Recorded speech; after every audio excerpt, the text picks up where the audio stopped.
Joe talks about Joe. And now, your host, Joe Slepsky. Hello again, everybody, and welcome back to Joe on Joe. It's me, your host, Joe Slepsky, and this is the podcast where we have covered every episode of the G.I. Joe Sunbow cartoon. We've covered all the DIC cartoon. We've covered Extreme, and I've also worked through the G.I. Joe Real American Hero Marvel Comics page by page, panel by panel, episode by episode. This show has Mystery Science Theatered them all. This is a watch-along, a read-along style podcast. So if you're hearing this for the first time, I urge you to go back through the archives. Check out the archives. This is a show meant to be what we like to call in the podcast trade evergreen.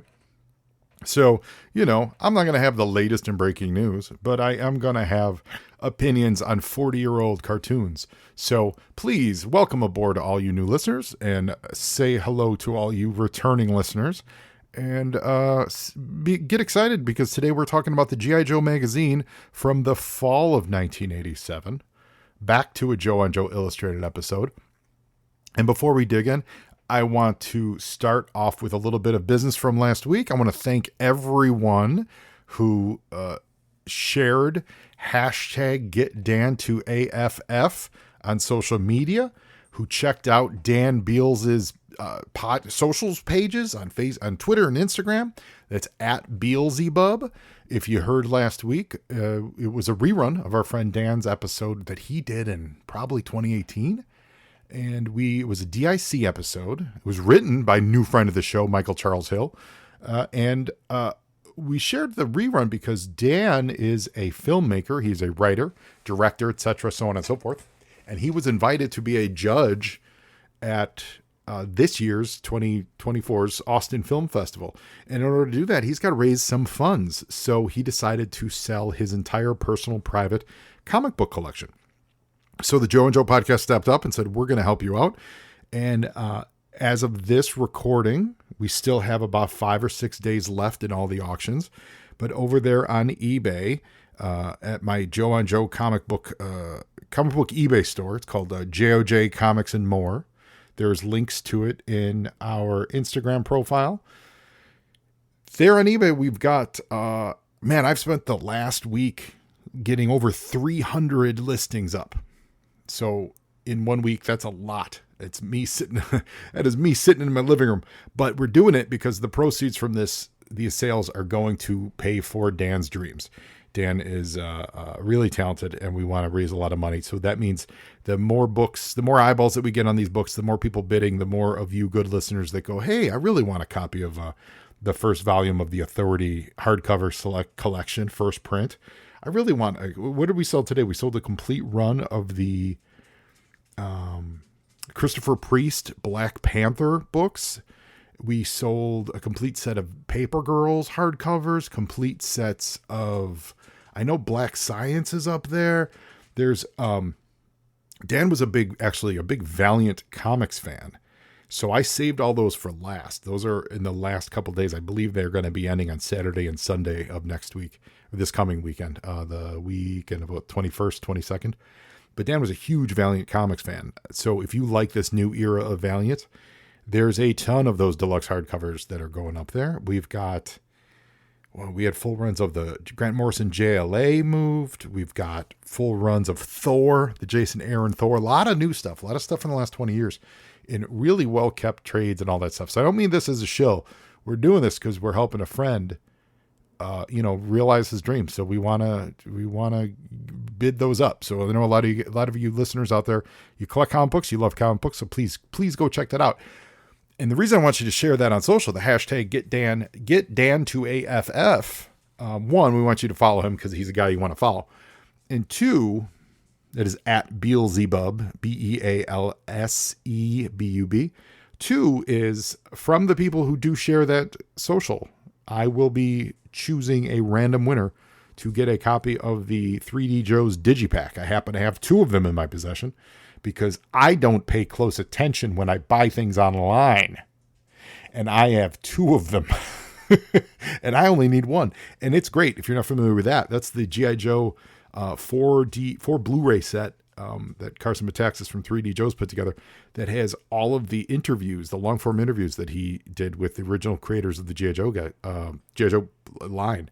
So it's a ton of great stuff for G.I. Joe fans. So I'm giving that away totally free to one of you listeners.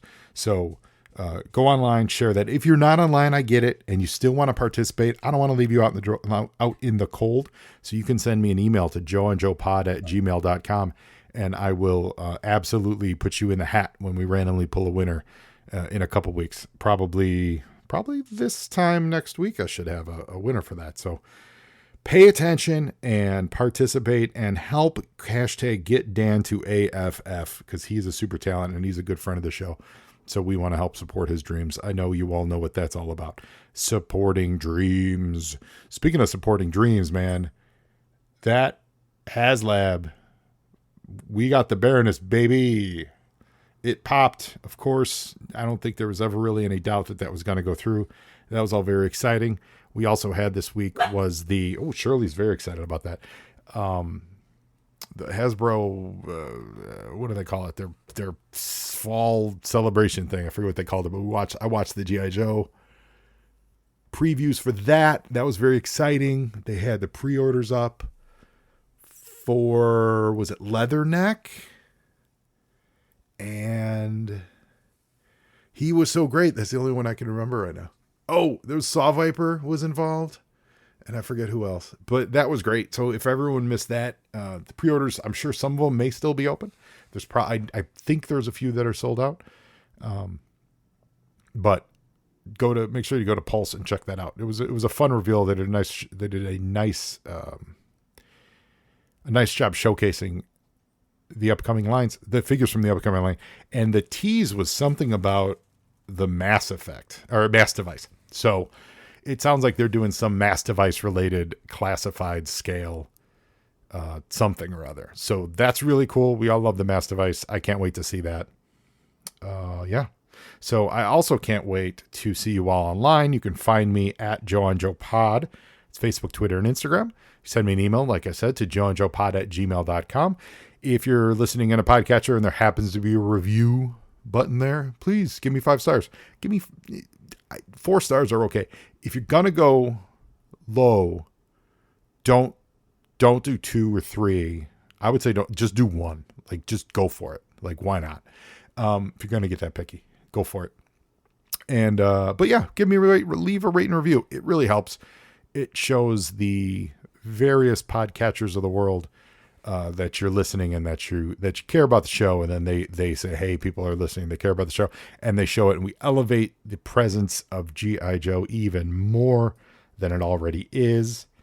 And you can check me out. We have a Patreon page. You can help support the show there. Patreon.com/Joe Pod. And then make sure that you absolutely support our sponsors, the Movies in a Meal podcast. They have been our sponsors for a long time now, and they are fabulous. They keep these lights on. They and our patrons are absolutely vital to the show. And so make sure you listen to the Movies in a Meal podcast. This weekend, I was crazed with getting those books listed for Dan's thing. And I hit a brick wall on Sunday, and I'm like, I need to get out of the house. So I went to see The Killer's Game with Bautista. And I've got thoughts. Not a lot of them great. I think that there is in there there was a real stylish movie in the vein of like Bullet Train kind of stylish movie. And someone at some point came in and said, you need to add a love interest to this story. And then they forgot to re-edit the movie because all the fun parts were parts that had nothing to do with the love interest story. And then every time I went to the love interest story, it wasn't as fun as the Killing Game stuff. So just saying, Killer's Game, whatever it was. Just saying, I want to support. I'm a fan of Bautista. I like what he's all about. I like his work. I liked all the people in the movie. There was a lot of fun to be had, but I feel like this really smacked of a weird studio interference thing. Anyway, but this isn't the Joe on the Killer's Game. This is Joe on Joe. So make sure you give Movies in a Meal podcast. I'm sure they've covered it. And today we're going to cover the G.I. Joe magazine from the fall of 1987. Put yourself in those shoes. The Chicago Bears were running wild. William the Refrigerator Perry was showing up in your mailboxes. Like, the life was good, man. 1987, the Berlin Wall was about to fall or whatever was happening. I don't even know what was going on. But G.I. Joe, the magazine, hit. And we have a great, I believe it's Dave Dorman cover with Thunder Machine in full gear, getting chased on foot by Falcon. So good for you, Falcon. Now, it could be that they're just racing past him, but boy, it sure looks like Falcon's chasing the Thunder Machine. Cobra Commander in his armor, so maybe it's Fred, I don't know, but he's in his armor. He's hanging off the Thunder Machine. And then Lifeline, of all people, is flying overhead in one of those battle packs, those like helicopter battle packs they sold. I never had one of those, but you guys know what I'm talking about, where it had the little, it was like a square box on their back, as a backpack, and then it had the little rotor that took them up. So they're highlighting that little toy in there. We've got a Chips Ahoy fold-in on the interior page there. I love fold-ins. I believe the guy that, and I forget who it was. Pardon me. My comic identification is very high. My Mad magazine identification is very minor. So I know all the big names, Mort Drucker and, well, I know Sergio Aragonés, of course. But I don't remember the name of the guy who did the fold-ins. But I know some of you are screaming at me now. I think he just passed recently. But what I remember hearing about the anecdote was that he got so good at those fold-ins that he could do them without folding them. So he knew what to draw and to have them match up without having to actually, draw, fold it, make sure it's right, draw, fold it, make sure it's right. Like that's how good he got at doing those fold-ins for he did them for 50 years or something. So God bless him. We got a Chips Ahoy fold-in. I'm here for it. Let's see what this would look like. It's a cookie that becomes a half-eaten cookie. That's what it is. Okay. Anyway, table of contents. Got Jinx headlining it. We've got... That's interesting. What is this? They've got a picture of what looks like kids in like maybe Nepal or something. Pardon me for not knowing what it is, but like there's no... Nothing. That's really funny. Nothing on this page tells you what these kids in very like Hare Krishna, or I don't mean to be dumb, like what do you call, culturally unaware, but literally there's nothing on here that says, like kids in India or kids in wherever hang out on the streets. So there's just a picture of kids in orange robes walking the streets. That's pretty funny. Of all the people that welcome you to this magazine this month, it's Gung Ho in his marine dress blues. He rushed back from inspection to tell you all about this issue of G.I. Joe magazine. They just got back from 3 weeks of training, but Hawk still wants us to look as spit and polish as possible. Well, that explains the look, Gung Ho. This issue joined the G.I. Joe team when we traveled to France to stop another plot by those rotten snakes, cobras in peril in Paris. We got some Halloween coming up. There's the adventures of Stephen Newman, who walked around the world. I imagine he took a boat at some point. Jinx recommends the in-action section, which is all about martial arts. That's pretty dope. And finally, we soared through the clouds and made a real-life Top Gun. So Gung Ho's going to shed these fancy duds and put on some comfortable fatigues, shirtless. Then he's going to kick back and read the magazine. So welcome, Gung Ho. Got an ad for the magazine in here. We got our mail call here. So as always, listeners, we're going to read the names of these. If any of these are you or someone you know, I need you to reach out. We've had some luck with this in the past in the comic book. So we'll see if this carries through in the magazine. Rachel Mirabal from Auburn, California. It was so rad when she saw I snuck my brother's first issue of G.I. Joe magazine. It's like she's sneaking a Playboy. She snuck his magazine and she watches G.I. Joe every day. So good for you, Rachel. Jeffrey Klein from Jacksonville, Florida. His favorite is Storm Shadow because he's a black belt and he hopes one day himself to become a black belt.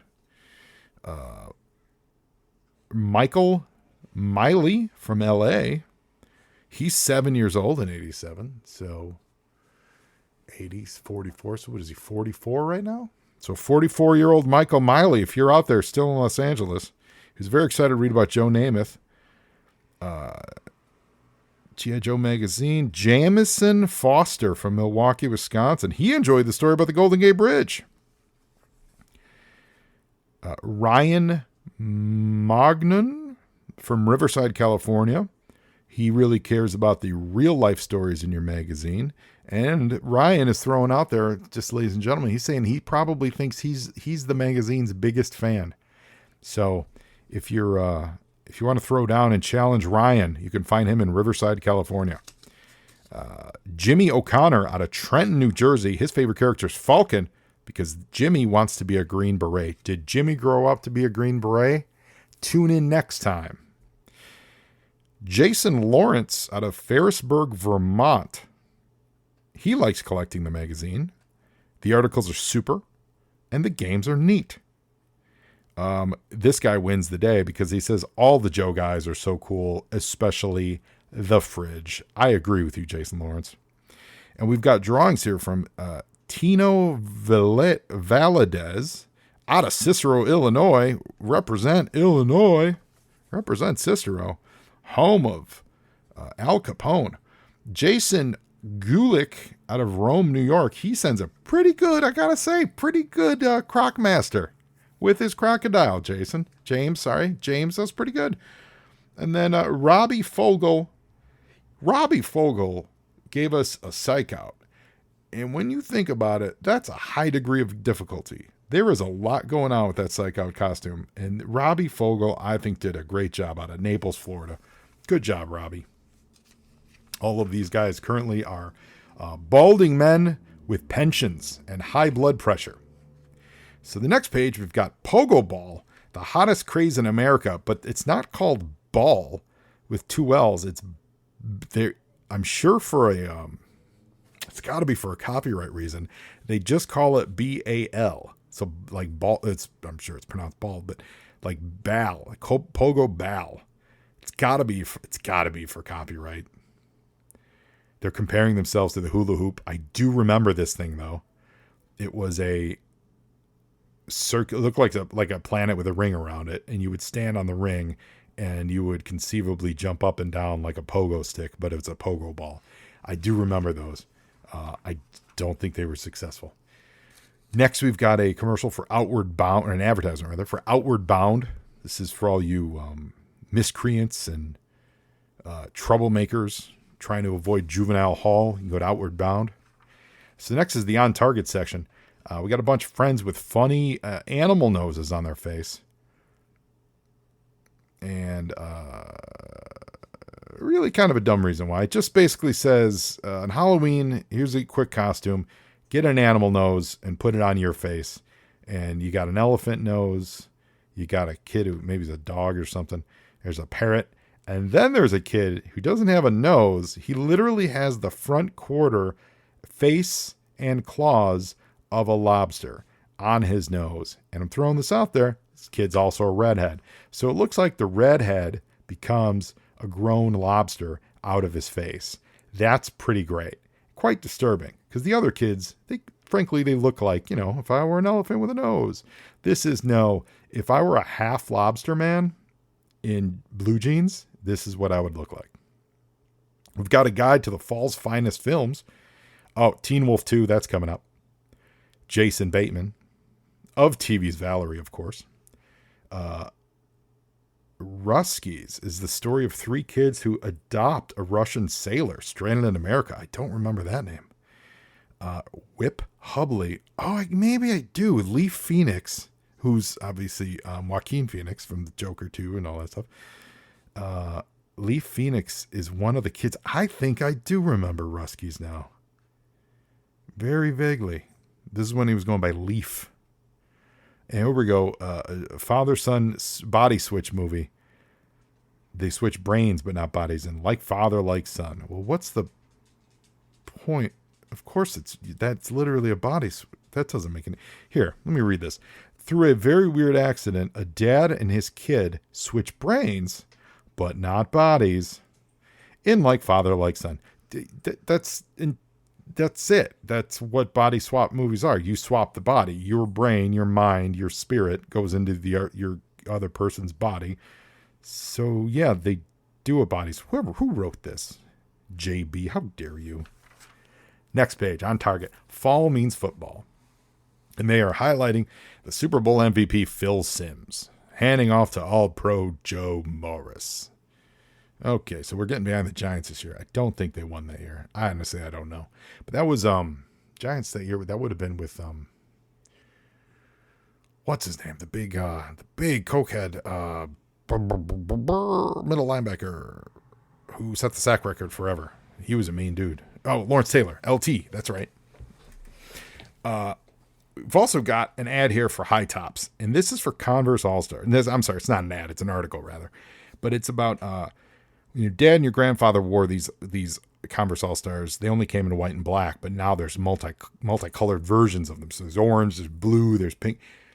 I like me a good Converse. As an adult, I never had Converse All-Stars as a kid. I don't think they were. I think they were. This might have been the era maybe when they started getting cool again. For us, it was all Nike. I was Nike. I was a Nike guy. I had to have my Nikes, and probably paid way too much for them, especially for. But I was a Nike. I wore black Nike high top, black and white Nike high tops. Black high. I had to have black high tops. That was my jam. I don't think I'll ever do that again, but I did that for many, many years. Anyway, we got an advertisement here for the Mickey Mouse magazine. That's fun. We got Jinx living up to her promise. Got a couple page story on the martial arts, and within there is the G.I. Joe poster, and it is a full color poster of the events of the cover with a bunch of Joes, 87 Joes. There's Dreadnoks and the Thunder Machine, Monkey Wrench. Looks like it's a pretty cool poster, actually. So we got a story on the World Walker. Steve Newman walked around the world in 4 years, meeting interesting people, eating strange foods, and boy, were his feet sore. So this is very much Forrest Gump.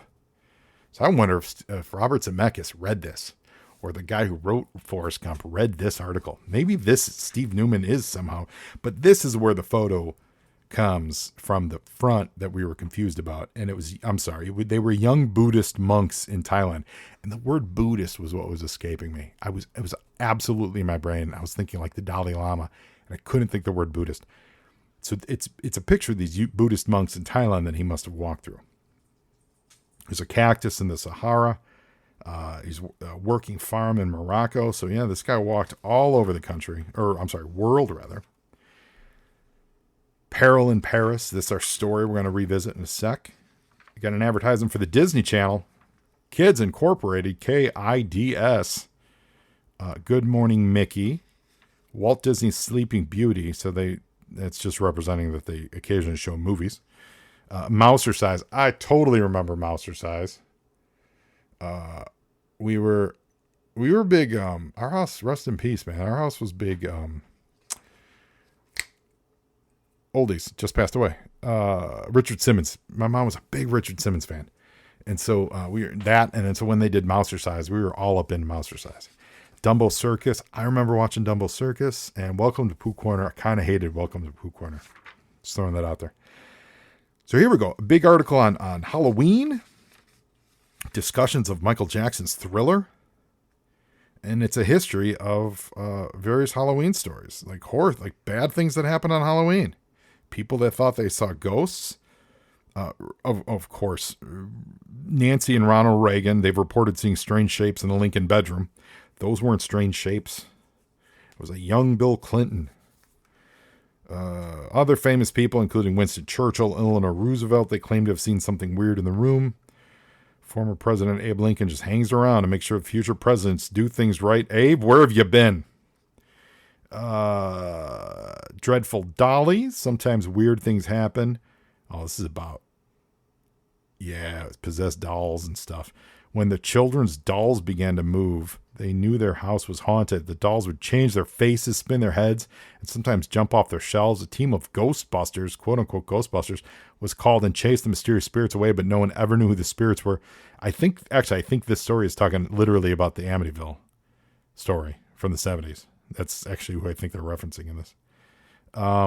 Yeah, so it's just some story about some haunted stuff. That's fun. Code breakers, got football fumbles. The G.I. Joe team recently got together to pick their favorite football teams. They found they had all the team names wrong. So you have to unscramble the football names. The Washington Red Hots, the Denver Horses, Miami Whales. Oh, there we go. So instead of the Chicago Bears, they call them the Chicago Pandas. And there was another urgent message on this page. You decode it in time to warn Psyche Out. They want you to cross out every other letter and save the day. Now, whoever's magazine this was, I don't believe this is mine. I believe that I bought this one off eBay. How dare you? You wrote in this book. I'm just kidding. It says,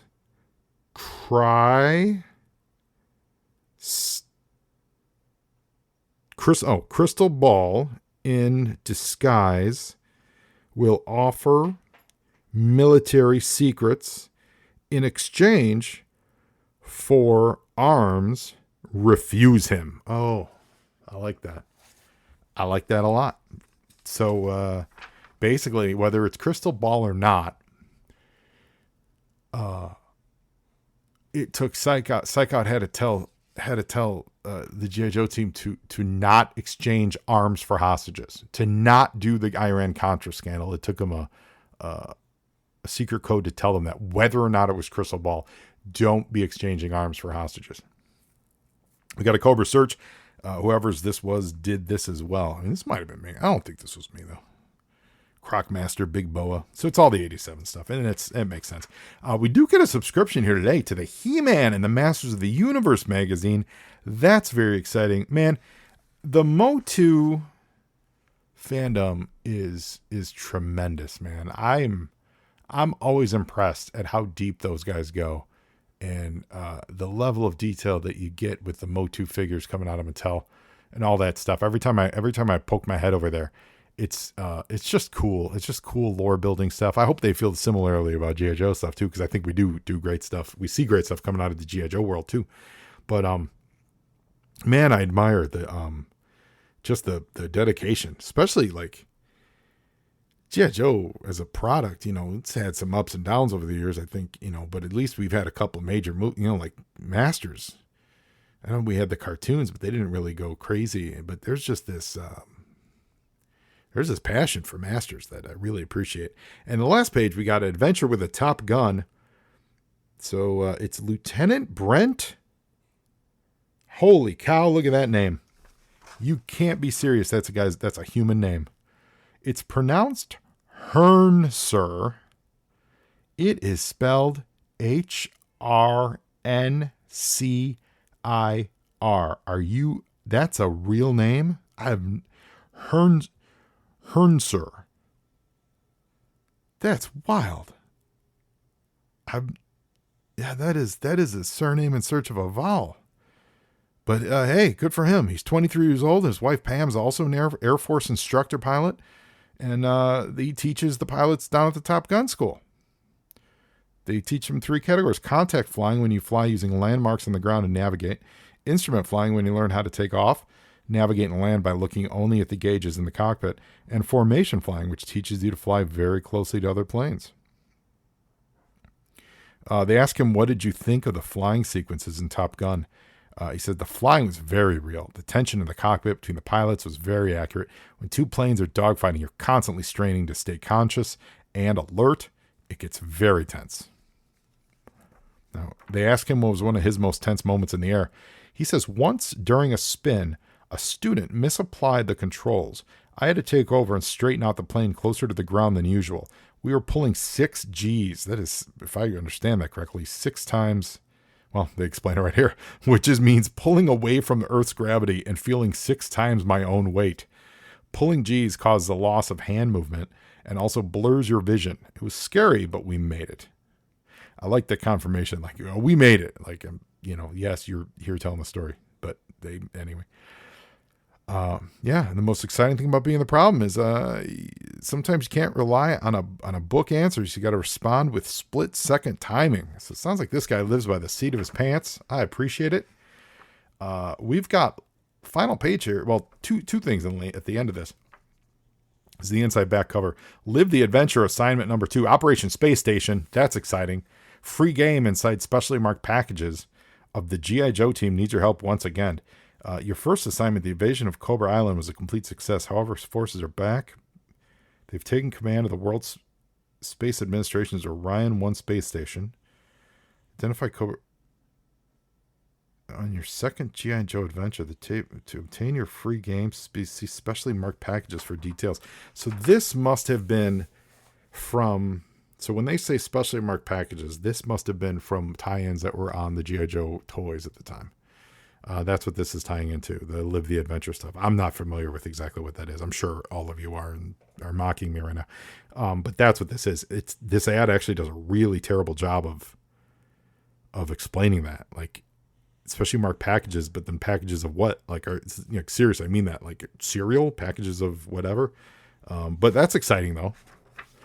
And on the last page, Sergeant Slaughter. Wrestle with the best. Get an 8-inch Sergeant Slaughter wrestling figure. What? This is from that 8-inch WWF era. Everyone had the Hulk Hogan. I know I did. Where it's, they were big enough to kind of grip your hands around. They were rubber. They were all in like a very, very man of Master of the Universe pose. Arms out, everything. So this is for one of that. This is for mailing away $8 to get yourself an 8-inch Sergeant Slaughter. $1 per inch. Get yourself a Sergeant Slaughter. Eddie's disease. He says, quote, I fight for what's right. And what's right is toys. Toys. Toys. All righty. So here we go. We're going to read Peril in Paris. It looks like it's an adventure. There's Gung Ho's involved. Crystal Ball's involved. Psyche Out's involved. Falcon, Lieutenant Falcon's involved. And the illustrations here are interesting. They look like they're done with colored pencil. They're not bad, but they're very... What would the word be? I don't know. They're not stylized like a comic. They're stylized like a colored pencil piece that you'd see in high school art class. And I genuinely don't mean that as an insult. I just mean that that's the vibe of it. Like you had a colored pencil. I don't know what the style there is. They're fine. They're rendered fine. But it's not, it's not like, you're not seeing like the illustrated adventures of the Joes. It's like someone got loose a pack of pencils. Anyway.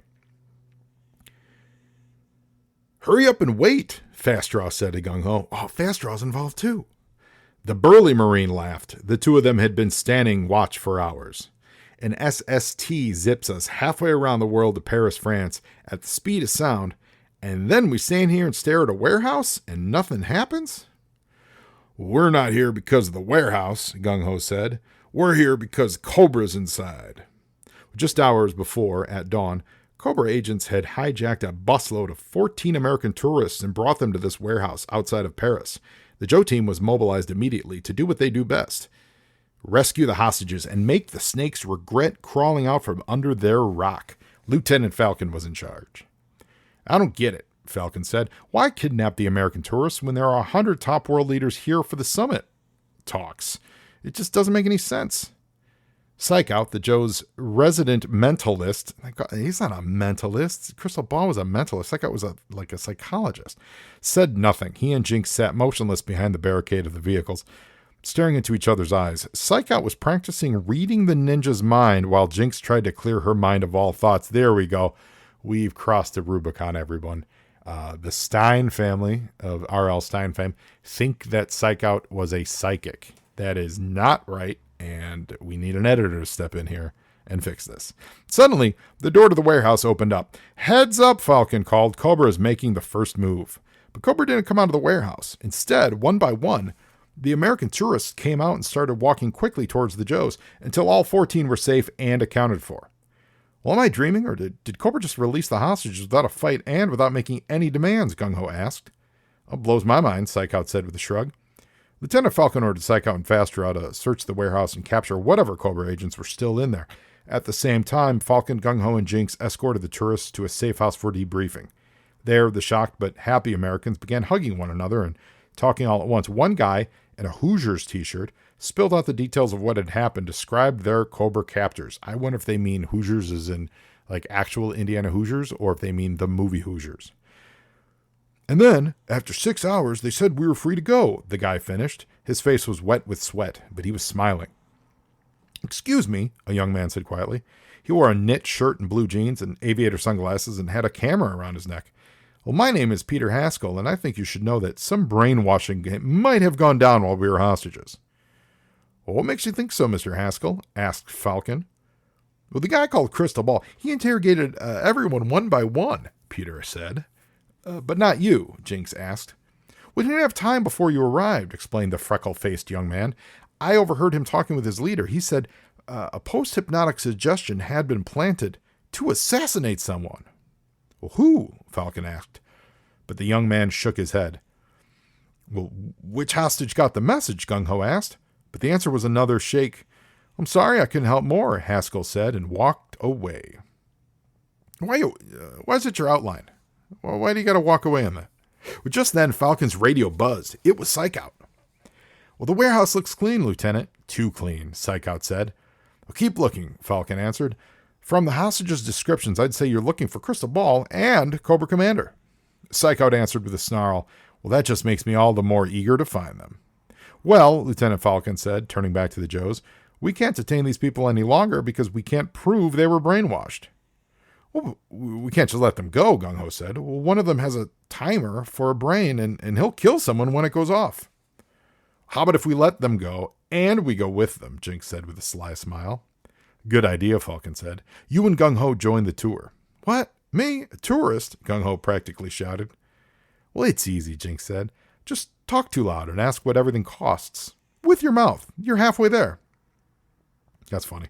Falcon watched as Jinx and Gung Ho climbed onto the tour bus with 14 Americans and drove away. Meanwhile, Faster and Psyche Out were slowly searching every inch of the warehouse for the second time. They've got to be here, Faster said. There's no way out except through the front door. Well, I've got a strange feeling, Psyche Out said. Suddenly, he began ripping up wooden floor panels like a madman, and there in a secret area beneath the floor were Cobra Commander and Crystal Ball. At first, they were surprised, but then Crystal Ball smiled. Only you could find me, he told Psyche Out in a proud voice. You must have sensed my enormous aura. That's very funny. That's not what I sensed, Psyche Out snapped back. Have you ever considered changing your mouthwash? Brr, brr. Quickly, Faster got Falcon on the radio and told him about the snakes they found. Faster kept his missiles trained on Cobra Commander and Crystal Ball the whole time. I like that idea. I have a missile trained on you from 3 feet away. If you try to escape, we will all die. Then, while they waited for Falcon to arrive, Psyche Out and Crystal Ball stared into each other's eyes. They were fighting a silent but savage mental battle with each other. Finally, Falcon showed up and broke the trance. He pulled Psyche Out aside to tell him everything Peter Haskell had said about the brainwashing and assassination plot. Well, have you been able to learn anything from Crystal Ball? Falcon said. Well, no, Psyche Out said, but I've got a hunch and a plan. It'll take too long to crack Crystal Ball, so I'm going to work on Cobra Commander instead. The two Joes walked back to the 2 prisoners. Well, whatever your scheme was, Psyche Out said to Cobra Commander, it didn't work. Don't listen to him, Crystal Ball warned Cobra Commander. All the American tourists are just fine, Psyche Out continued, except for, Peter Haskell. He got sick, so we're sending him home. No, Cobra Commander blurted out. Haskell must not leave the tour group before they visit the Eiffel Tower. Thanks, Snake, said Psyche Out. That's all I wanted to know. Falcon was on the radio immediately to Jinx and Gung Ho. Where are you now? He asked. We're at the Eiffel Tower, Gung Ho said, and you were right about the summit talks. This place is crawling with top world leaders. Whole limo full of them just pulled up. Tourists are going nuts snapping pictures. Where's Peter Haskell? Falcon asked nervously. Gung Ho and Jinx looked around. Well, front and center with his camera, Gung Ho said. He's about to shoot a Soviet leader. Shoot a Soviet leader, the words chilled Falcon, but Cobra Commander and Crystal Ball laughed. Stop him, Lieutenant Falcon shouted. Defuse him right now. No. The next thing Gung Ho saw was a blur of red flying through the air. Jinx was vengeance in flight as she flattened Peter Haskell with a powerful kick. Just knocking out civilians. Suddenly, the tour guide pulled out a Cobra automatic pistol, but with a kick of her powerful leg, Jinx made sure that the threat was short-lived too. Later on the jet, taking the Joes back to the United States, the team put the pieces together. Cobra thought it would be a great joke to have an American tourist caught assassinating a Soviet leader, Falcon said. The kind of joke that ends in a war, Fastraw said. But I figured that Haskell was the brainwashed tourist when he was the one to reveal the snake's trick. Crystal Ball tried to draw suspicion away from Haskell that way, said Psyche Out. Then Cobra Commander confirmed it when I interrogated him, the jerk. Hey, Jinx, did you figure out the secret of Haskell's special camera yet? It was some kind of laser weapon, Jinx said. It would have turned that Soviet diplomat into fried chicken in a second. But you took care of that, Falcon said proudly. Hey, what were you doing, Gung Ho? Sightseeing? Fastraw teased. What's that supposed to mean? The Marine asked loudly. Well, Psyche Out smiled. Jinx knocked out Professor Peter Haskell, and she neutralized the Cobra who was acting as the tour guide. So it sounds like you were just along for the ride, Fastraw said, poking Psyche Out in the ribs. Suddenly, Gung Ho pulled a camera out of his pocket. He said, "You're going to be sorry you said that," he snapped angrily. That's the camera, Jinx said. That's the laser camera. You asked for it, Gung Ho said, and before anyone could move, he squeezed the shutter button. A steady stream of water sprayed out of the camera onto the Joes' faces. Those souvenir shops sell some dandy toys, don't they? Gung Ho laughed, and he squirted himself in the face, too. By Megan and William Stein. Probably the weakest outing of them all. I will say this. I really, really like, and that's what's illustrated, Jinx kicking a total civilian unconscious. Like a victim, the brainwashing victim gets kicked in the face by Jinx. I'm all here for that. That's amazing. I don't like that they had Psyche Out as some kind of mentalist. I don't think his file card say he was a mind reader? I don't think that was the case. That's not great. Fast draw, weird. Hey, dude with missiles, guard these people. Like it's just, that seems strange. Again, they are, I'm sure they were given a lot of, write a story with featuring these characters, and so they had to make them all work. So that's fun. And once again, Cobra gives up their own plot. Like Cobra just shuts up, then these people get assassinated. Although I'm going to throw this out there too. This whole like GHO is like, okay, you were just kidnapped by Cobra. We do think there's mind control involved, and yet we're going to let you go free and continue on your tour. And we know that the tour is taking you to where all these diplomats are. I feel like tactical error. Just throwing this out there. Tactical error. And with this alongside the movie, every time the Joes go to Paris, they screw it up. I kind of agree with what happened in the movie. They should not be allowed to set foot in Paris ever again because they don't do a great job. They get people kicked in the face and Eiffel Towers knocked over. Anyway, that's a lot of fun. So if I got this in 87, I think it'd be all right with it. I wouldn't say great. Honestly, wouldn't say great. Not a good story. The rest of the content, not super Joe-centric. Although, cool, dope poster. Really dope poster. And a fun cover. But anyhoodle, enjoy. Thank you all so much. Make sure we hashtag get Dan to AFF. Let's get Dan Beals there. Let's raise some money and put some great comic books into your pocket. And let's make it happen. So thank you so much, all of you, for listening. All you new listeners, all you old listeners, everyone coming on board. It's a great journey. I appreciate you. There's 8 years worth of old stuff to listen to. Go back and give it a spin. And now you're Joe, and Joeing is half the battle.